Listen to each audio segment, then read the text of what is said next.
Good morning, KU. I'm Nick Renard, and this is Homecoming Week. And I'm Christine Stanwood. And this week we're going to talk about a little bit of what you did this weekend, what I did this weekend.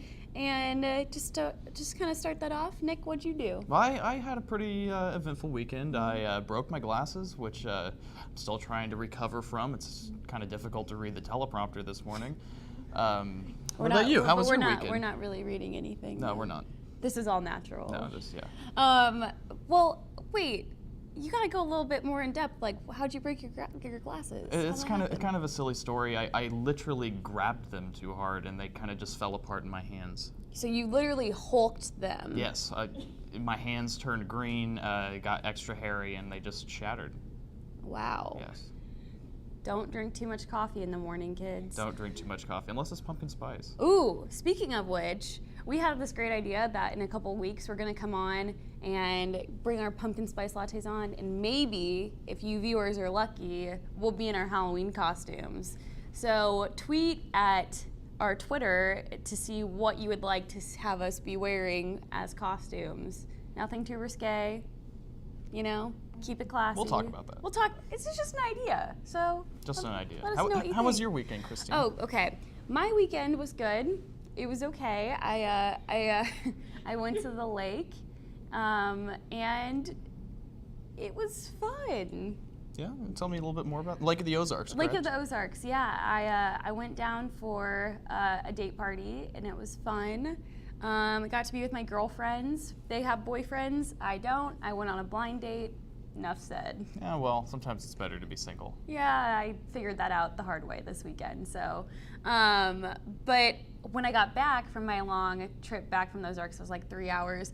I was eager to get my homework done because I knew that the new Justin Timberlake album was coming out, and I was super excited to get that. That came out today, right? It did, but to my surprise, when I was sitting and doing homework, I got an email from iTunes saying at like 11 o'clock last night, "Oh, the album is ready to download." And wow. Let me tell you, a small shriek came out of my body because I just was so excited to hear his new stuff. Honestly, a similar shriek probably emitted from my body at the end of the Breaking Bad finale last night on AMC. 75 minutes of nail-biting distress. And now you're not going to give anything away. Oh, no, absolutely not. But, I mean, series finales are just it's almost a bittersweet feeling. Absolutely. Because you see all your characters come together at the end, or maybe not, and it's just the end of a good thing. And that leads me to ask you, what was your favorite series finale that you've ever seen? Wow, I'd say my favorite series finale had to have been Lost. It was my freshman year of college, and it was about 3 hours after I had my wisdom teeth out. So I was floating on those painkillers, and let me tell you, the Lost finale was immaculate. What about you? I haven't had one definite series finale. I am loving all the shows that I'm watching right now. I'm very eager for American Horror Story to come out with their new series, and it's called Coven. I'm excited. They always like a witch's coven? Yeah. They do different series, like a different theme each time. But the first one was like a haunted house, and last season it was like an asylum. It involved aliens, though, because I couldn't watch it. It was too terrifying for me. Yeah, weird that there was an alien in it, but it always kind of falls in October, so it's a perfect segue into Halloween. So that always gets me excited, but I also love Modern Family. That show just cracks me up. It's a funny show. It is, and they recently won an Emmy for Best Comedy. So, yeah. So that's what's going on here. We're going to cut over to an interview with Jill and her guest. See you soon. Thanks, Christine. Welcome back to Good Morning KU. We are here with Lee Furbeck, the Senior Associate Director in the Admissions Office. Welcome, Lee. Thank you. How are you doing today? Just fine. Good. Could you first tell us a little bit about your position, what you do in the Office of Admissions to help students? Absolutely. Well, like you said, I'm the Senior Associate Director, and so I have responsibility for all of our on-campus events and programming, as well as transfer credit policy and transfer student recruitment. Okay, great. Speaking of on-campus activities. Senior Days is going on today, correct? That's right. Can you tell us a little bit about that, how you even begin to start explaining what all that is? Absolutely. Well, in the fall, we have 8 Senior Day programs, and we have about 350 guests each. So we have about 350 prospective students and their families on campus with us today. They checked in this morning, and then they went straight upstairs to an academic and information fair. And there they had the chance to visit with representatives from all of the professional schools here at KU, as well as a representative from the College of Liberal Arts and Sciences, and then representatives from various other student services departments and whatnot. So as soon as they got done with that, they went in for a welcome, and we explained their schedule to them. One of the things that we're really proud of with our Senior Day program is that we give our students and our families a lot of options. So this morning, after the welcome, they had the opportunity to actually go to some breakout sessions that were given by the professional schools. In a couple of cases, those are actually off-site. So some students boarded a bus and went over to the School of Pharmacy. Some boarded a bus, went over to architecture, and then some are here in the Union. Around the lunch hour, we kind of have some shifts, so different people are doing different things at different times. But we have our student ambassadors, who are our current KU students, who do our tours for us, and they will take the guests on a tour. We also provide lunch for them here at the Union, and the dining services staff do a fabulous job every time. We get lots of compliments. This afternoon, they'll also hear from Department of Student Housing. They'll hear from the Office of Financial Aid and Scholarships. Seems like they always have those financial aid and scholarship questions. Yes, absolutely. And then this afternoon, they have yet more choices. They have about 40 different things they can do this afternoon, ranging from touring various residence halls to touring a School of Journalism. There's a Stauffer Flint tour. Just pretty much anything that they want their day to be. Wow, that is incredible. What do you find is the normal attitude of students coming through? Are they nervous? Are they excited? Ready to get away from mom and dad? What are they feeling? You know, I think that this is really a fun event to work because these students are all excited. And this early in the year, this may be their first college visit. And they're not really sure to expect, so sometimes they're a little bit apprehensive. But by and large, I think a lot of excitement. And when we get done with the day, hopefully they're still excited, even if they're a little tired. Right. Are these students already admitted, or are they questioning, or where are they at normally? Great question. Our application for admission went live in July. And so by this point, we do have a number of seniors who are already admitted to KU for next fall. But we still have some who haven't applied yet, and we have many who haven't made up their minds. So this day is really designed to showcase everything that KU has to offer, especially in the academic areas, so that those students can make a good college choice. Absolutely. Well, in case we have any, junior, senior, and high school viewers right now, why KU? Really sell us on it. Why KU? Well, if you don't know what you want to do, KU is a fabulous place to be. We have over 200 degree programs. We have 48 nationally ranked programs. We have the highest average incoming ACT in the state. We are also an AAU institution, which is the Association of American Universities. We're the only school in Kansas.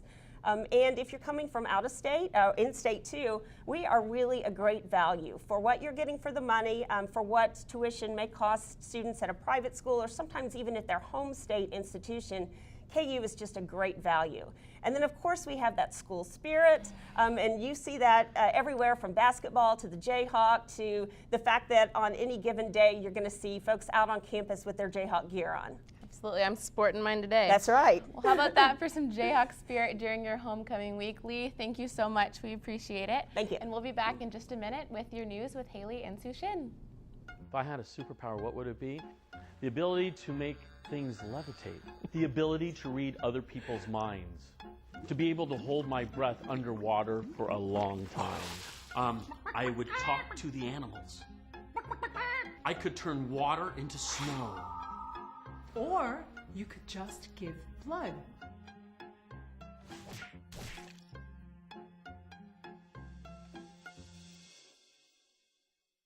The new fiscal year starts tomorrow, so a bill to fund the government must be passed by both chambers in Congress and signed by President Obama by midnight tonight. If a bill does not pass, the federal government will shut down for the first time since 1996. Social Security checks will still be mailed and taxes will still be collected, but national parks and museums will be closed without funding. 33 people were killed when a dozen car bombs exploded in Baghdad during rush hour Monday morning. Most of the blasts occurred in crowded sections of the mainly Shiite areas of Baghdad. An additional 100 people were injured. A private jet crashed at Santa Monica Municipal Airport in California on Sunday. The plane hit and completely destroyed a hangar and damaged 2 other buildings. Investigators are unsure of how many passengers were aboard the flight from Hailey, Idaho. Apple customers have downloaded over 200 million copies of the new iOS 7 mobile operating system, but many of them are complaining that new flashy graphics are making them dizzy. Apple has not responded to any requests for comment about the visual effects in iOS 7. The Kansas City Chiefs defeated the New York Giants to remain undefeated on the season. The 31-7 victory moves the Chiefs to 4-0 and keeps them tied with Denver atop the AFC West. Kansas City will head to Nashville next Sunday to take on the Titans. And as we mentioned before, this is homecoming week, and the traditional homecoming parade will take place at 6 p.m. on Thursday in downtown Lawrence. Brian McClendon, who is a co-creator of Google Earth, will serve as Grand Marshal. You can also expect to see students chalking up Wesco Beach. Chalk and Rock is a tradition in which student organizations display their artistic abilities to define homecoming. Students participating must include this year's theme, which is Jayhawks Around the World. That is all the news for today. Now a quick break and back to Nick and Christine. Now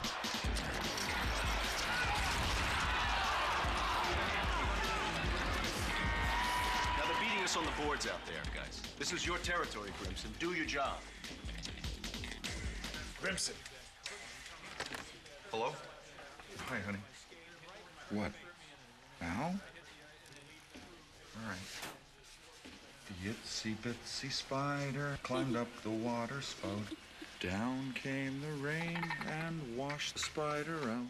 Out came the sun and dried up all the rain. And the itsy bitsy spider climbed up the spout again. I love you, Daddy. I love you too, sweetheart.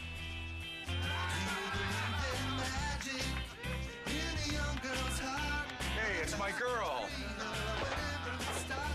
You know, my daughter. Love.